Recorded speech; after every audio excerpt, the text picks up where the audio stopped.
الرحیم الحمدللہ رب العالمین بارئ الخلائق اجمعین والعاقبۃ لأہل التقوی والیقین الصلاة والسلام علی سید الانبیاء والمرسلین سیدنا و مولانا القاسم محمد صلی اللہ محمد ثم الصلاة والسلام علی اہل بیتہ الطیبین الطاہرین المعصومین اما بعد فقد قال اللہ سبحانہ وتعالی فی حدیثہ القدسی کلمۃ لا الہ الا اللہ حصنی فمن دخل حصنی امن من عذابی ولكن بشرطها وشروطها سلام صلی اللہ محمد وآلہ محمد قابل قدر مومنین و مومنات قریبی امام بارگاہ باب الحوائج ٹورنٹو کینیڈا میں آج روز شہادت سامن الحجج سامن الائمہ امام علی رضا علیہ السلام صلی اللہ محمد وآلہ محمد کی مجلس عزا کا عنوان سخن قرار دیا ہے امتیازات شاہ خراسان سبحان اللہ آج ہم اپنے 8ویں امام کے بارے میں امتیازات کا ذکر کریں گے پہلا امتیاز ہمارے امام کا یہ ہے کہ اولین و آخرین میں حضرت آدم علیہ السلام سے لے کر خاتم صلی اللہ علیہ وسلم صلی اللہ محمد وآلہ محمد اور مولا علی علیہ السلام سے لے کر امام مہدی علیہ السلام تک صلی اللہ محمد وآلہ محمد بلکہ جبریل سے لے کر اسرافیل تک کوئی بھی معصوم رضا نہیں گزرا رضا صرف امام رضا سبحان اللہ باقی راضی تھے رضا امام علی رضا سبحان اللہ یہ پہلا امتیاز ہے سامن الحجج کا اور رضا کا لقب راضی یرضا کا مصدر اور اسم مصدر بنتا ہے رضا عربی میں رضا کا لفظ ہے ہی نہیں یہ رضا جو بولتے ہیں غلط بولتے ہیں رضا امام کا لقب ہے رضا نام ہے علی لقب ہے رضا رضا کا مطلب ہے سورس آف سیٹسفیکشن یعنی آپ اندازہ لگائیں کہ ہر نبی و امام آئے اطمینان کے لیے اور ان سب کے سورس کا نام ہے سامن الائم سبحان اللہ سبحان اللہ دوسرا اعزاز امتیاز ہمارے 8ویں امام کا یہ ہے کہ کسی معصوم کو نبی ہو امام ہو ولی ہو فرشتہ ہو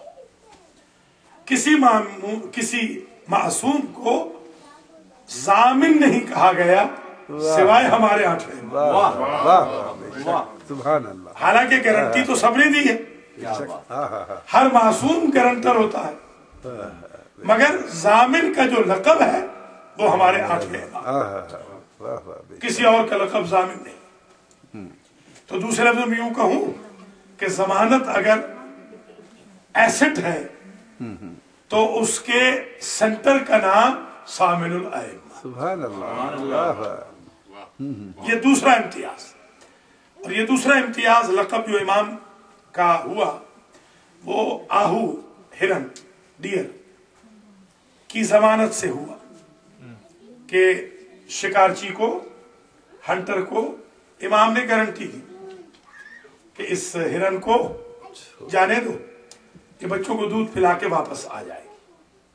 تو اس وجہ سے امام ضامن قرار پائے. دیکھیے آپ کے سارے امام ماشاءاللہ گارنٹی ہے، مگر آپ اپنے بچوں کے امام ضامن جو مانتے ہیں وہ انہی امام کا ہی مانتے ہیں، سبحان اللہ، کسی اور امام کا نہیں. یہ دو امتیاز. تو میں یہ کہتا ہوں کہ جو امام ہرن کی ضمانت دے کیا وہ اپنے چاہنے والوں کا ضامن نہیں ہوگا؟ واہ واہ بے شک، واہ واہ. اسی سے ہمیں امید رکھنی چاہیے کہ امام علیہ السلام کی اس مجلس سے کوئی بھی خالی ہاتھ پلٹ کے نہیں جائے. انشاءاللہ ماشاءاللہ. یہ دو امتیاز ہو گئے ہمارے سامن الحجج کے. تیسرا امتیاز، ہمارے ائمہ میں کوئی امام بھی مجدد امامیہ نہیں گزرا. مجدد امامیہ صرف امام رضا، واہ واہ. کسی اور امام کا لقب آپ کو نہیں ملے گا مجدد. حالانکہ جن امام سے ہمارا مذہب منسوب ہے صادق آل محمد، ان کا لقب نہیں مجدد امامیہ، واہ واہ واہ واہ. مگر ان کا لقب ہے مجدد امامیہ. یہ تیسرا امتیاز. اور اس کی وجہ ہے مجدد امامیہ کی خاص وجہ یہ ہے کہ امام علیہ السلام کے دور تک دشمنوں نے غلط نظریات و عقائد کو اتنا امامیہ کے عقائد میں مکس کر دیا تھا. جیسے آج بھی ہو رہا. آج بھی بعض خطبہ کی تقریریں آپ سنیں تو آپ کا اندر کا وجدان کہے گا کہ یہ شیعہ مسلک سے تعلق نہیں رکھتے، حالانکہ وہ ہوتے شیعہ ہی مسلک سے ہیں. اس قسم کی وہ بھونڈی بھونڈی باتیں کرتے ہیں کہ جو آل محمد کے مکتب سے تعلق ہی نہیں رکھتی. آل محمد کا مکتب تو وہ ہے کہ دشمن بھی خانے نیاز پہ آئے تو وہ امام اعظم بن کے جاتا. سبحان اللہ سبحان اللہ. واہ. دیگر نعرے صلوات. اللہم صلی علی محمد والے محمد. مجدد امامیہ جبریون کے خلاف، غلط عقائد، خدا کو مجسم ماننے والوں کے خلاف، خدا کی شبیہ و نظیر و تمثال بنانے والوں کے خلاف، لیس کمثلہ شیء کے خلاف جنہوں نے عقائد بنائے تھے، امام علیہ السلام نے ان عقائد کی اصلاح کر کے تجدید امامیہ کی پیوریفائی کر دیا کہ ہمارے جد کے اجداد کے عقائد یہ ہیں، اور جو مکس کیے گئے ہیں ہمارے مذہب کو بدنام کرنے کے لیے وہ عقائد یہ ہیں. اس لیے ہمارے 8ویں امام کو مجدد امامیہ کہا. یہ 3 امتیاز آ گئے. چوتھا امتیاز، آل محمد کے جتنے بھی امام ہیں سارے عالم ہیں، مگر یہ چوتھے امتیاز پہ غور رکھیے گا، عالم آل محمد سوائے 8ویں امام کے کسی اور کا لقب. واہ واہ واہ. حالانکہ صادق آل محمد کے دور میں دیکھیں جن کی یونیورسٹی سے 4000 طلبہ گریجویٹ ہو رہے تھے ایٹ اے ٹائم، اور chemistry, physics, algebra, mathematics, geology, zoology, botany, medics, engineering وغیرہ، یہ سب کے سب علوم بسائڈ علوم مذہبی کے یہ امام پاک کی یونیورسٹی سے آ رہے تھے. مگر امام صادق کے القاب میں عالم آل محمد نہیں، بلکہ آل محمد اگر عالم آل محمد ہے کائنات میں تو وہ صرف امام رضا ہے. اس کی وجہ یہ ہے کہ امام رضا علیہ السلام کو ولی عہدی کی وجہ سے پلیٹ فارم ایسا مل گیا کہ جو سالوں کا سفر تھا ہفتوں میں طے کر کے گھر گھر میں علوم آل محمد کو امام نے. سبحان اللہ. بلکہ امام علیہ السلام کے اس کریکٹر سے ہمارے جوانوں کو، بزرگوں کو، عزیزوں کو، ماؤں بہنوں، بیٹیوں کو سبق حاصل کرنا چاہیے کہ آپ کہیں بھی رہیں، ریسورسز کسی ملک کے ہوں، کسی مذہب کے ہوں، کسی اسکول آف تھاٹ کے ہوں، آپ نے کام وہ کرنا ہے جو امام رضا علیہ السلام نے کیا ہے کہ دشمن کا پلیٹ فارم ہو فضائل مولا علی کے بیان. سبحان اللہ. اس لیے آپ کا لقب ہے عالم آل محمد. یہ 4 امتیاز اب تک آ گئے. 5واں امتیاز وہ ہے طب الرضا. واہ. طب الرضا کے بعض نسخے ایسے ہیں کہ جو کسی اور معصوم کی کتاب میں نہیں ہے. مثلا ایک صاحب تھے، بہت پرانی بات ہے، 90s میں ان کو کینسر ہوا، بلڈ کینسر، اور ڈاکٹرز نے بتایا کہ آپ کا علاج ممکن نہیں ہے کب تک آپ خون چینج کراتے رہیں گے. تو اتفاق سے وہ کسی ڈاکٹر کے پاس گئے جو پینسلوینیا کا ڈاکٹر ہے، اور اس کا یہ اعلان ہے کہ وہ کینسر کو ختم کر دیتا ہے ہربل دوائیوں سے. ہے ایم ڈی مگر پریکٹس اس کی ہربل میں، جڑی بوٹیوں میں. وہ وہاں گئے اور وہاں سے جب ہو کے آئے تو 30 دن کے بعد وہ بالکل ٹھیک ہو گئے، اور آج تک ٹھیک ہے. اس وقت تک بغیر دوائی کھاتے ہوئے 90s سے لے کے آج تک ان کے جو خلیے تھے وہ خود بخود بننے شروع ہو گئے اس 30 دن کی دوائی سے. جب وہ آگئے ہمارے دوستوں میں تھے، انہوں نے نظر وغیرہ بڑھائی، مجلس کرائی. ہم نے ان سے پوچھا کہ آپ بتا دیجئے کہ آپ کو شفا کس سے ملی؟ تو کہنے لگے ایک ڈاکٹر ہے پینسلوینیا کا، اس کے پاس کینسر کا علاج ہے، اس کا چیلنج ہے 30 دن کے بعد اگر ٹھیک نہ ہو تو جو پیسے دیے ہوں دوائی کے وہ واپس آ کے لے جائیں. 30 دن میں ہم بالکل ٹھیک ہو گئے. ہم نے کہا آپ جائیے ان کے پاس دوبارہ واپس اور ذرا پوچھ کے آئیے کہ نسخہ کہاں سے لیا ہے. تو جب وہ سید صاحب واپس گئے، انہوں نے ڈاکٹر سے پوچھا تو ڈاکٹر نے اپنے دراز میں سے ایک کتاب نکال کے دکھائی جس کا انگلش میں انہوں نے ٹرانسلیٹ کرایا تھا. اس کا نام تھا طب الرضا. یہ 5 امتیاز ہو گئے. امام رضا علیہ السلام کی طب بھی، میڈیسن بھی اس قابل ہے کہ جو آج کے لا علاج مرض کو بھی ٹھیک کر دیتی ہے. بلکہ میں یہاں پر ایک اور جملہ عرض کر دوں. امام علیہ السلام کے فضائل و مناقب میں اور ان کے امتیازات و خصائص و شمائل میں ایک حدیث سلسلۃ الذہب ہے جس کا میں نے ابھی ابتدا ہی میں ذکر کیا اور تلاوت کرنے کا شرف حاصل کیا.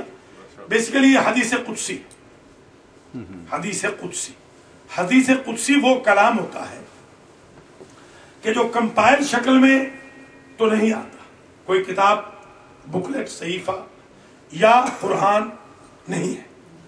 البتہ اس کا جو اسٹیٹس ہے وہ قرآن جتنا ہی ہوتا ہے، اس لیے کہ وہ بھی وحی الہی ہے اور وہ زبان قدرت سے، زبان بے زبان سے جاری ہو کر نبی یا امام تک پہنچتا ہے. وہ کلام اس کو کہتے ہیں حدیث قدسی. وہ حدیث قدسی ابھی میں عرض کر رہا ہوں، پوری حدیث قدسی پہلے سن لیجئے جس کو حدیث سلسلۃ الذہب کہتے ہیں. وہ ہے کلمۃ لا الہ الا اللہ حصنی فمن داخل حصنی امن من عذابی ولکن بشرطها و شروطها. یہ تو ہے حدیث قدسی. اسے قرات کیا امام علی رضا علیہ السلام نے اپنے مرو میں داخلے پر. جب آپ تشریف لائے تو آج ہی میں ریویو کر رہا تھا اپنی تقریر کو، تو میں نے کتاب میں دیکھا کہ 30,000 راوی کاغذ قلم دوات لے کر اس انتظار میں ہے کہ مدینہ سے آنے والا رسول کا بیٹا پہلا جملہ مرو میں کیا ارشاد فرماتا. تو میں اپنے الفاظ میں کہتا ہوں کہ انہی کے بزرگوں نے جد کو ایک کاغذ قلم دوات نہ دیا تھا، اور اس پوتے کا اندازہ لگا لیں جس نے 30,000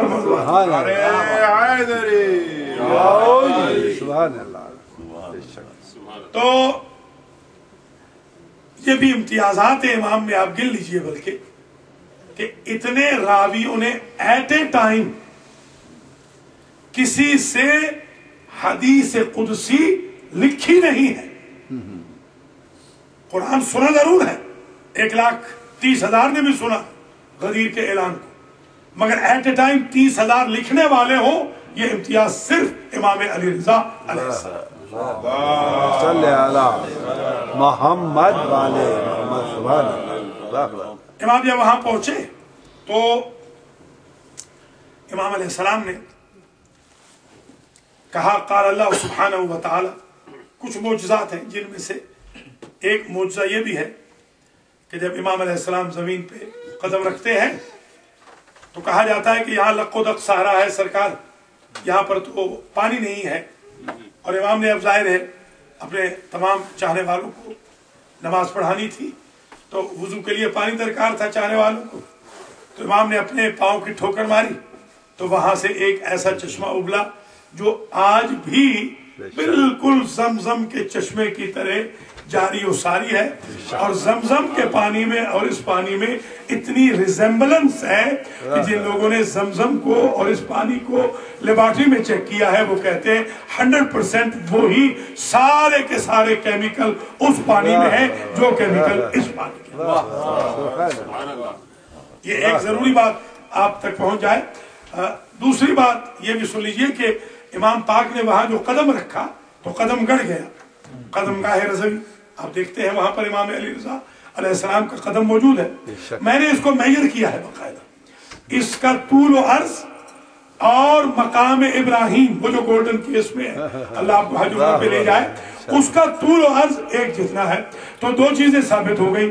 آپ ذرا غور فرمائیں، حضرت ابراہیم علیہ السلام حضور سے آپ کو علم ہے کہ 4000 سال پہلے ہے، اور یہ حضور سے کم از کم 200 سال بعد کا واقعہ ہو رہا ہے۔ تو آپ ذرا اندازہ فرمائیں کہ 4200 سال میں نہ قدم کا حجم بدلا نہ قدم کی برکت بدلی۔ تو اسماعیل کے قدم والی برکت یہاں موجود ہے، ابراہیم کا حجم یہاں پر بھی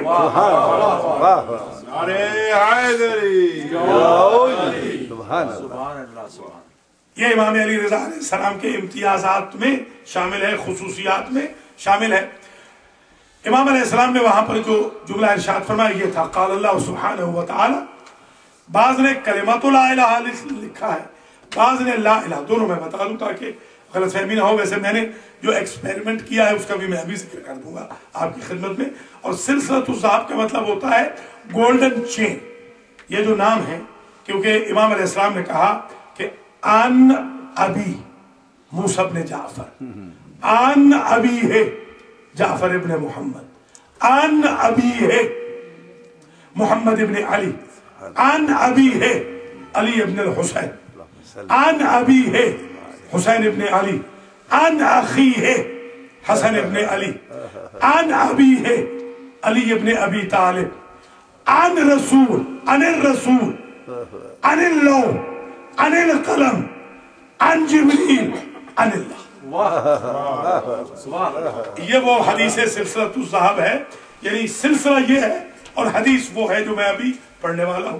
تو سلسلہ آپ سمجھ گئے کہ یہ نام ہے، مقدس نام ہے ان کے آباء و اجداد کے۔ امام احمد حنبل نے باقاعدہ ایک کتابچے میں درج کیا ہے کہ اگر اس حدیث سلسلۃ الذہب کو سلسلۃ الذہب کے ساتھ لکھ کر کوئی شخص دیوانے کو پلا دے تو دیوانے کو شفا مل جائے۔ یہ میں نے بچپن سے سنا تھا اور میں اس طاق میں تھا کہ کبھی مجھے موقع ملے تو میں اس کا ایکسپیریمنٹ بھی کروں۔